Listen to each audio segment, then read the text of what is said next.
Today, we just finished up a 3-week series on our Love is Power, and we are quickly reaching the summit, which is an outpicturing of this divine idea that we are championing. And this week, I was just really moved at the magnitude of volunteers that have stepped forward. When things happen in such a way that you can't see it from the front, you can only look back and see how it all came together. But when all of this came as an idea, it really seemed like a great idea, not that big of a deal. And then it got started. And, it's like Martin Luther King Jr. says, you don't have to see the whole stairway to take the first step, you just see the step. I truly believe the universe doesn't want us to see the whole stairway. We would say, no way. Because an impossible, what would have been impossible became possible. And it would not have happened without an inordinate number of volunteers. I want you to know that through this spiritual community and some that are coming from other spiritual communities, we have well over 100 volunteers that are just helping in amazing ways. Yeah. And first of all, if you happen to be a team leader, if you're one of the co-chairs, chairs, team leaders, would you please stand? Because these folks have put in so many hours, I cannot begin to tell you how many hours they have put in. Yeah. And remain standing. While you are standing, if you are volunteering in any way, would you please stand with this summit and look around the room and say, wow, thank you. Yeah. The other 90 are home resting, and if you haven't been able to volunteer at that level, if you are holding it in consciousness and in prayer, would you please raise your hand?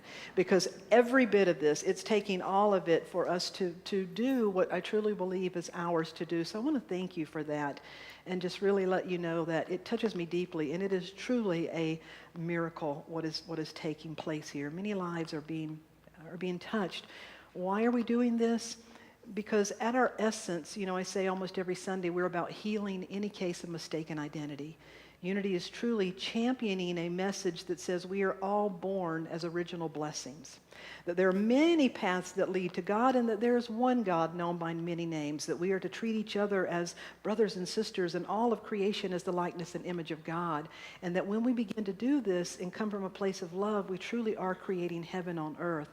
I believe that now is the time for that vision and that message to be elevated. Wouldn't you agree and say amen? So it's all about the vision, the message, the vision, and the vision is having a summit. And all of you have just worked together to make that possible, so thank you. So today, as I tuned in a few weeks ago about, what will I talk about today, this 1 week after the series in between, and an interesting talk title came up, and it is, the talk title is that it's time for a new way. Time for a new way. Would you agree? The definition of insanity, you've heard that, doing the same old thing, the same old way, expecting different results. Have you done that in any area of your life? Yeah. We won't change, but we don't want to change. There's that thing going back and forth.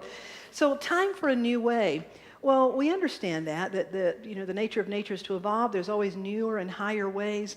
But what it really comes down to is understanding who we are as this cooperative presence with this presence of life. That at our essence that I am a cooperative component within the creative flow of life. And that's what we're talking about today, of what it means to be a cooperative component within the creative flow of life. I love that word flow. If you've noticed, I dress flowy on Sundays because I'm all about flow. And I love flow, but there's certainly times in my life when I'm not in flow. Can anybody relate?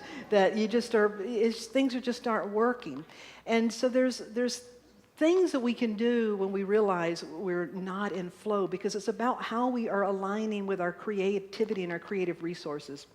There's a great story that begins to illustrate this point. There was a man who was walking from the edge of a riverbank back to his truck with a bucket of fish. And just as he was reaching his truck, the game warden came up. and looked in, and he said, well, that's quite a mess of fish you got there. Can I see your fishing permit? And the man said, oh, I don't have a fishing permit. And the game warden laughed and pulled out his pad, and he said, well, that's quite a fine you've got in that bucket. And he started writing, and he said, oh, no, no, no. I wasn't fishing. These are my pet fish. And the game warden laughed and said, that's probably the most creative excuse I've ever heard. And he continued to write, and he said, no, no, no, I'm not kidding. Come on. And he went very quickly. He said, I'll show you. He said, every day, I just put them back in the water, and I whistle, and they come back, and they jump in my bucket. And he said, yeah. So he takes them down, and he quickly pours them in the water, and he puts his hands in his pocket, and he's smiling. And time goes by, and the warden said, well, go ahead. And he said, go ahead and what? He said, go ahead and whistle so your fish will come back. And he said, what fish? I don't have any fish.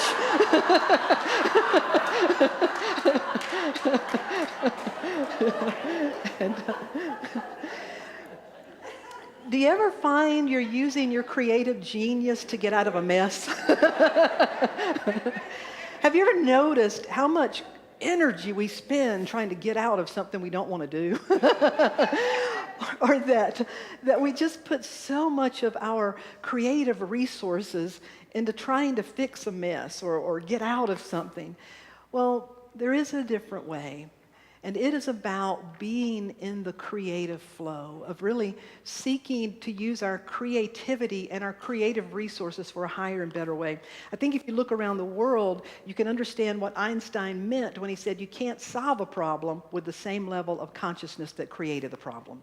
That we're putting a lot of work doing the same old thing, the same old way, and getting stuff that we still don't want.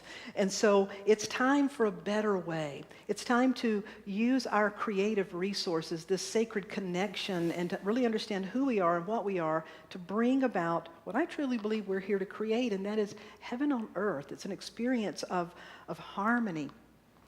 So there are some scriptures that from different traditions that speak to this in a unique way. And David Hawkins, this is actually not a scripture, this comes from his book, Power versus Force. He writes, we change the world not by what we say or do, but by the consequence of what we have become. Isn't that true? So true. And then said in very different words, but very similar, the Tao Te Ching says, when you look for it, there is nothing to see. When you listen for it, there is nothing to hear. But when you use it, it is inexhaustible. That's a powerful way of saying what Jesus said, I am the way. Now, he wasn't saying, I, the Galilean son of Mary and possibly Joseph, are the way, but he was saying, I, the great I am that I am, is the way. He was speaking to that part, the essence of who we are, of all that we are. We call it the Christ nature. Hinduism calls it the Atman. That I am the way is to align with this creative presence, our divine presence, and so we become the way instead of being in our own way. Do you ever find you're in your own way at times? Yeah. And so we become the way. And interestingly enough, the followers of Jesus were called followers of the way because this is what they believed, that they were the way, that's what he was teaching them, that you are the way, that we are all the way, that if change is going to take place, it is going to take place how? Through us, in and through and as us. So that's what we're talking about in being in this creative flow of life. So in unity, when we talk about this, there's one scripture in particular that you'll hear quite often, probably in unity churches, and it comes from the Gospel of John, chapter 14, verse 12. These words are attributed to a saying of Jesus, and it says, I say unto you, he who believes in me will also do the works I do, and even greater works will he do.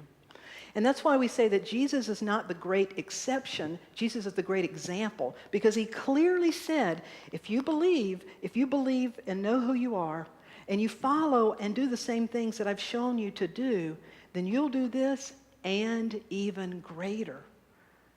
Do you truly believe that we're here to do and even greater? Yeah. In this book, Do Greater Things by Felicia Searcy, she's a unity minister, she writes, any good teacher knows that the sign of a great lesson is when the student is able to take what the instructor has given and use it to surpass the teacher. Jesus did not have magical powers, and he did not do what he did because he was God's favorite son or God's only son. He simply had a greater understanding of the nature of God, which allowed him to apply natural and spiritual laws. All Jesus did was demonstrate the potential that is present for all of us, within all of us, all the time. Instead of turning outward and raging against conditions or resigning himself to an existence of silent suffering, Jesus turned inward, seeking a deeper relationship with God, whom he called Abba, Amma, the Father, Mother, the creative presence. He understood that God is the giver and sustainer of life. He saw himself as a divine son or expression of God, heir to all that God is. And he saw the same thing for those around him at the time and for those to come. Jesus wanted us to be introduced to ourselves and to the reality of who we are as sons and daughters, expression of the one mind. Jesus understood that his purpose was to introduce us to ourselves so that we too would know that we are valuable, that we are capable, that we are the light of the world. Everything he did directed our attention back to the central theme of this, the kingdom of heaven, which is the potential for the divine within each of us. Isn't that beautiful? And to really, that's the essence of the message that we, that certainly lives in my heart, and we talk about here most every Sunday. If you happen to come, you'll hear it in some form or fashion. So today we want to look at this because if you really listen to this, what is happening is Jesus and other master teachers have shown what is possible when you build your life around that understanding, the understanding of who you are, who all creation is, as an expression of all that is. I was in a radio interview this week. I had the opportunity to talk about the show, the upcoming, on his show, I had the opportunity to talk about our upcoming summit and our spiritual community. And he asked a question about dying, and how do you live without a fear of dying? Well, I don't know that anyone does live without a fear, but you learn to walk with your fears. And what I said in that moment was, I think the more we know ourselves as spirit, the less fear we have when we begin to end our physical experience. And so life is always about coming to know who we are truly as a spirit. And so today we're going to use, would you give me this affirmation? An affirmation, would you say this together with me?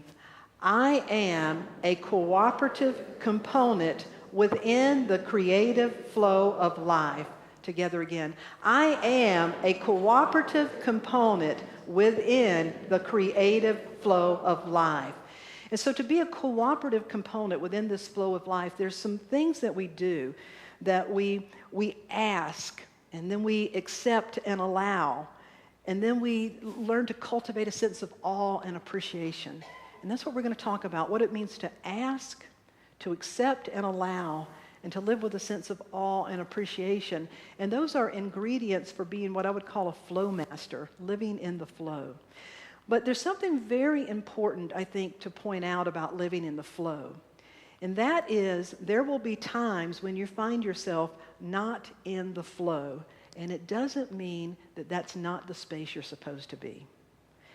How many of you have found yourself not in the flow? And how many of you have known at that moment that you were doing something that was keeping you stuck or not in the flow? But how many of you have also found yourself in times in your life when things felt challenging, but you knew that it's because you needed to develop something within, that you needed to get through this, that you needed to learn and know you could do it? You know what that feeling is? And so it's learning to recognize the difference of when am I banging my head against the wall and when is it that life is really calling me to move forward into the next level of expressing, into my own becoming. How do we know this? There's many scriptures in the Bible that talk about sort of being out of the flow, being stuck. And it's typically an indicator that there's some inner resource that is ready to be cultivated. I want to share with you just very briefly from Exodus. There's a story, I'm sure you have probably read or seen the movie of the Ten Commandments, and you sort of know the story that the children of Israel had been the chosen people, that God was on their side and everything had worked for them. And then they had a famine in the land and found themselves in Egypt. And when they're in this foreign country, the Hebrew children are strong and they're growing and they're multiplying, and they become a threat to their host country. And so the host country basically is enslaving them and is oppressing them because they're threatened by them. And so they have the chosen people, the Hebrew people, they have them working for them, keeping them. They were hard taskmasters, not very nice.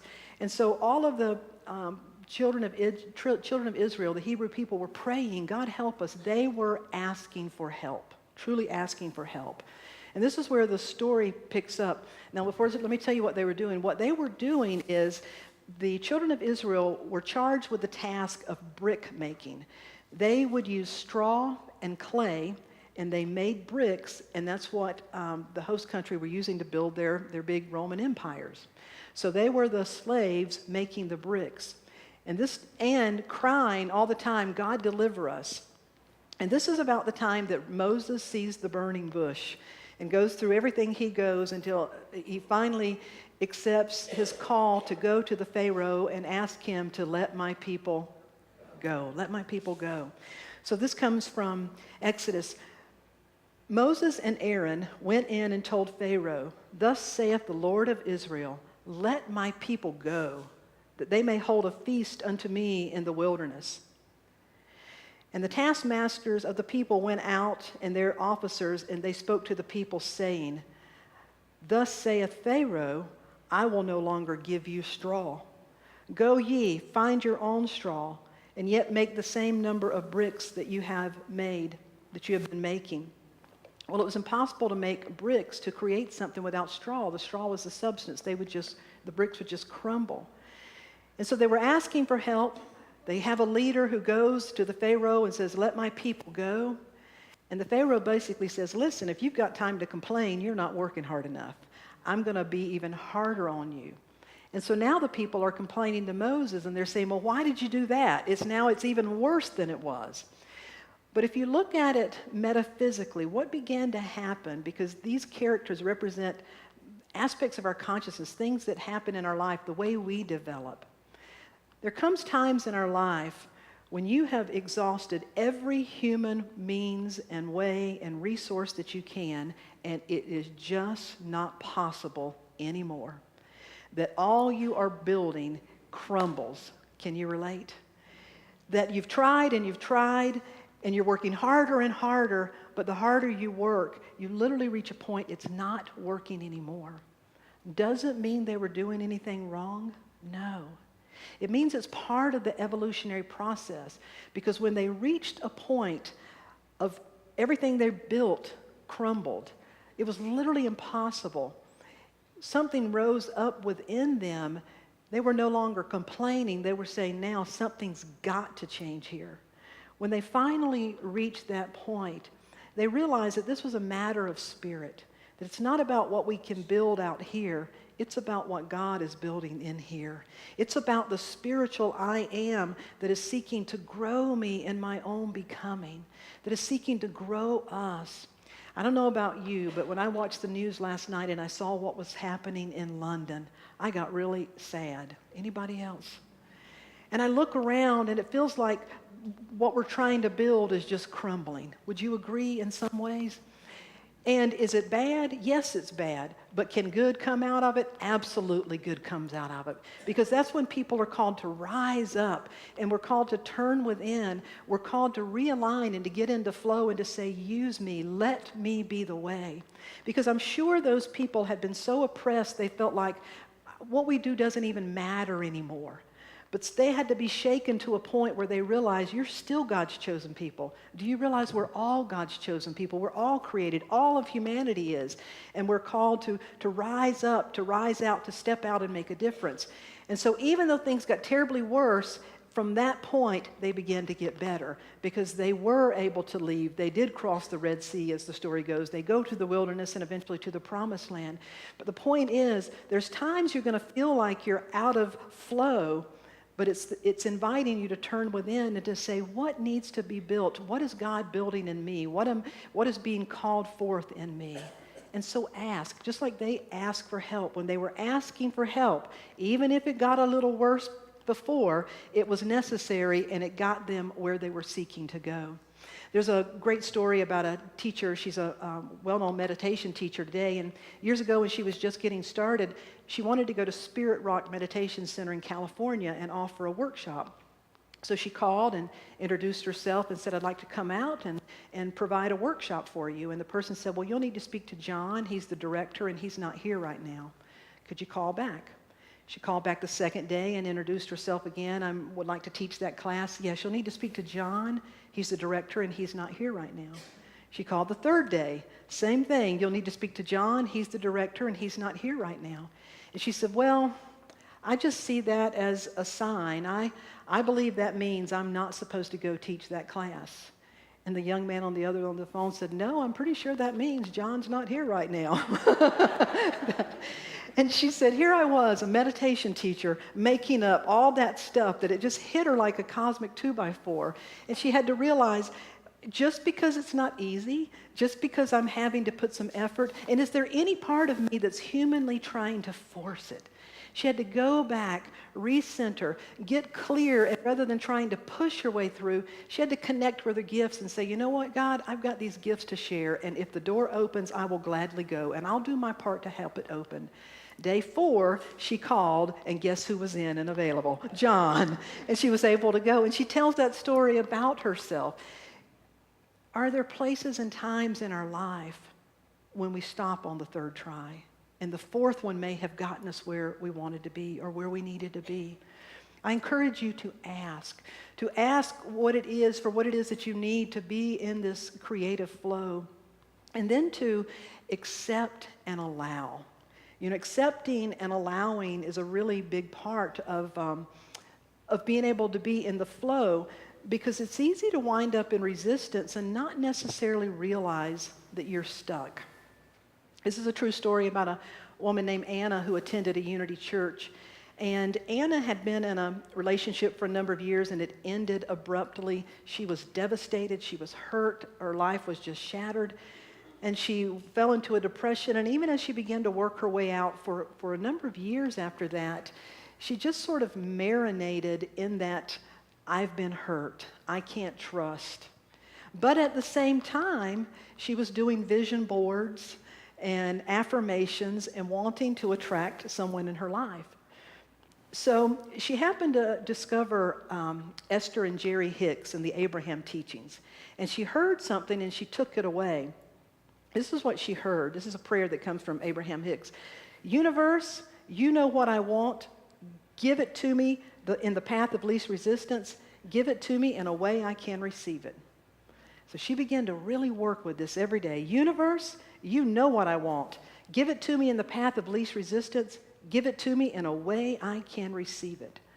And she kept retelling her woe is me story. So she's got two things going on. So the universe, if you keep saying, help me get over my resistance, you'll eventually get over it one way or the other. So she literally came to the point of almost a breakdown. And one night she said, just lying on her floor sobbing, she kind of had this breakthrough and realized, oh my God, I'm so stuck in resistance. I couldn't accept anybody in my life if I tried. And so she added a prayer to that.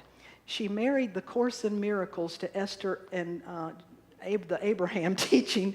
And so she kept saying, universe, you know what I want. Give it to me in a path of least resistance and give it to me in a way I can receive it. And then she added, Holy Spirit, purify my perceptions and help me let go of resentments, sadness, and anger. You see, now she became willing. She became willing to allow and accept. After a few days of praying this, she said she opened up her purse one day and there was a piece of paper, and she opened it and had completely forgotten. A woman at church had handed it to her one Sunday and said, this guy is a friend of mine. I really think the two of you would connect. Why don't you give him a call? And she said, I forgot I had that there.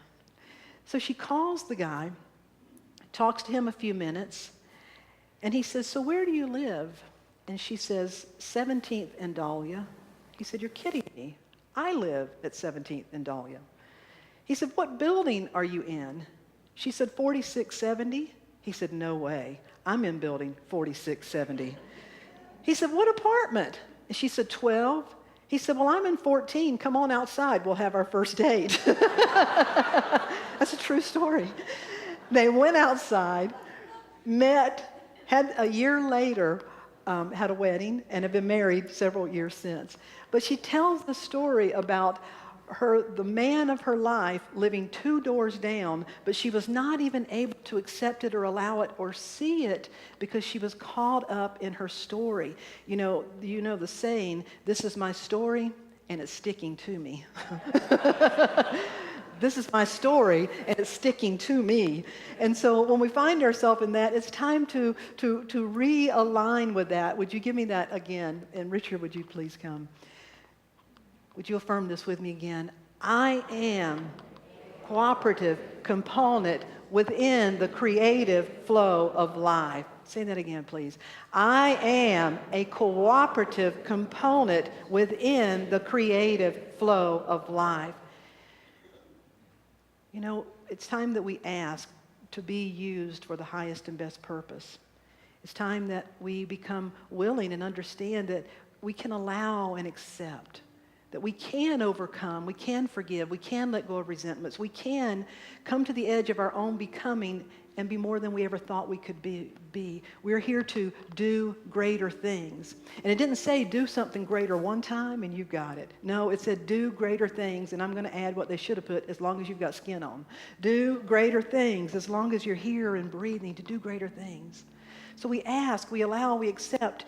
And then it's about cultivating a heart and eyes of awe, A-W-E, and appreciation. Because have you noticed that if you really allow it, there's this divine orchestration that is guiding people to the right place at the right time? James, our groundskeeper, is a true guru, that he truly practices the presence all the time. He drives a bicycle everywhere he goes, and this week he had a flat tire. And the tire was going to cost him $30 to have it fixed. And James lives on very limited funds, and so that was a big deal. But he had the money, he was going to do it, and he's walking his bicycle, and he said he heard, turn here. He turned and went down a little subdivision, made no sense at all, until he found that yard sale with a bicycle. He got a whole brand new bicycle for $20 rather than fixing his tire for $30. He's as happy as a child with a whatever. I mean, because he's appreciative. He lives in awe. 2 final stories. I share many stories with you today because I really believe they help us rekindle what is, if it's true for another, it's true for us. When Pina McGee's mother passed away, Pina and her siblings found a letter to them in the Bible. And their mother's Bible was this letter, and it had a beautiful poem. 2 days later at the memorial service, the rabbi read a poem that he said had fallen from a book in his library many years ago. And he said it just seemed to apply to that service. It was the very poem that Pina's mother had included in the letter. You see, the universe is always flowing things our way if we pay attention. One final true story. Karen and Bruce Payne were driving to work through Brooklyn when they saw an apartment building in flames. They got out of their car, ran to the building to see what they could do, and they looked up, and up on the 4th floor was a woman screaming with her little baby. Karen took off her coat, and they stretched it taut between the two of them while they caught 6-month-old Amanda Morales. The mother threw the baby from the 4th floor window, and it saved her life. They had never in their life been on that street before. They were there only that day because they were circumventing a traffic jam. Yeah. The universe is always orchestrating things. A miracle to me is the right things at the right time coming together to produce what appears to be a miraculous outcome. You are the ones, we are the ones, and now is the time. This week I invite us to attune to living in the flow, to to being that conscious, creative component, to ask, to allow and accept, and to appreciate, and to cultivate that sense of awe. I invite you into a time of prayer with this song that says, breathe. I breathe in, I breathe out, I take in, I give out, I let love, I let go, I release, and I know. I breathe in, I breathe out, I take in, I give out, I let love, I let go, I release,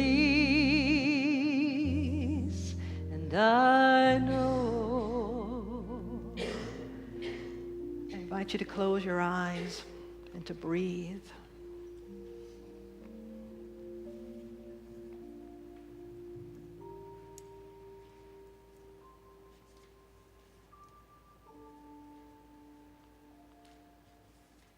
Breath, spirit, moving in and through us, animating us, enlivening all creation. All that we are is an expression of all that is.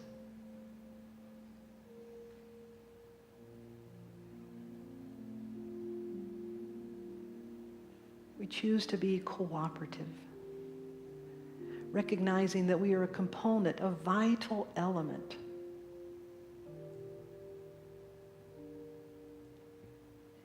that some assembly is required. That we are perfect and whole and complete in pattern, in potentiality, in spirit. And now our job is to discover it from the inside out, to bring all those pieces to life, to bring the fullness of our being to life. Individually and collectively, may we more wholeheartedly attune to this divine flow of life. May we be filled and uplifted from within. May our cups run over.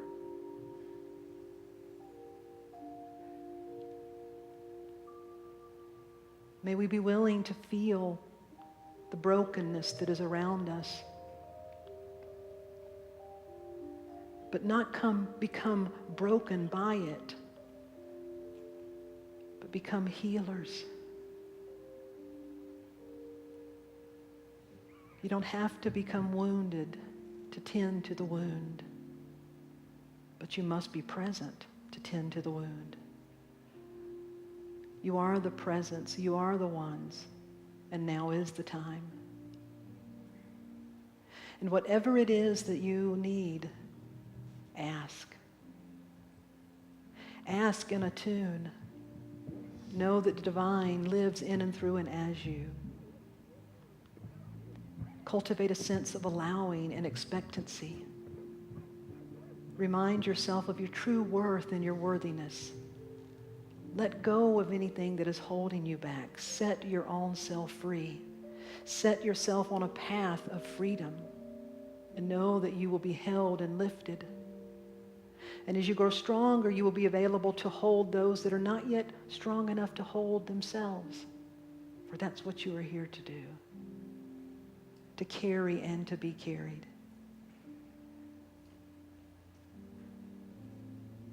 Let your eyes be cultivated to see the awe and the wonder that is in every sparrow, in every blade of grass, in every heartbeat, and in every smile. Notice the divine synchronicities, attune, and allow them to happen on a more frequent basis.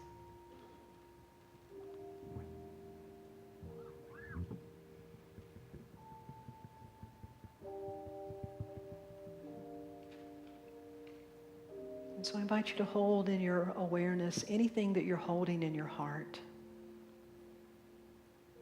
Anything that feels like it's not really in the flow right now.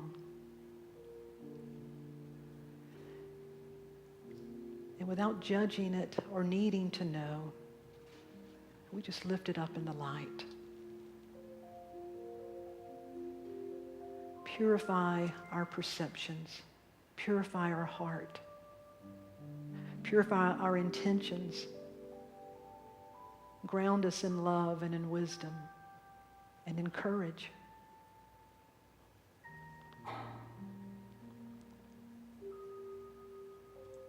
I am a cooperative component of the creative presence of life.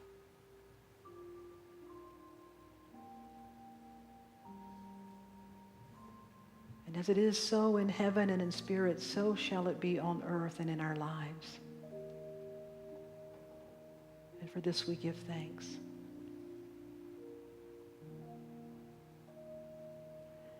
And I breathe in, I breathe out, I take in, I give out, I let love, I let go, I release, and I know. So I invite you to open your eyes, to wiggle your fingers and toes and bring your awareness back into this room. Feel that sense of flow, and to stand, and to allow yourself to really sing this. I breathe in, I breathe out, I take in, I give out, I let love, I let go, I release, and I know. If it's comfortable, join the hand of one person with you and affirm it together. I breathe in.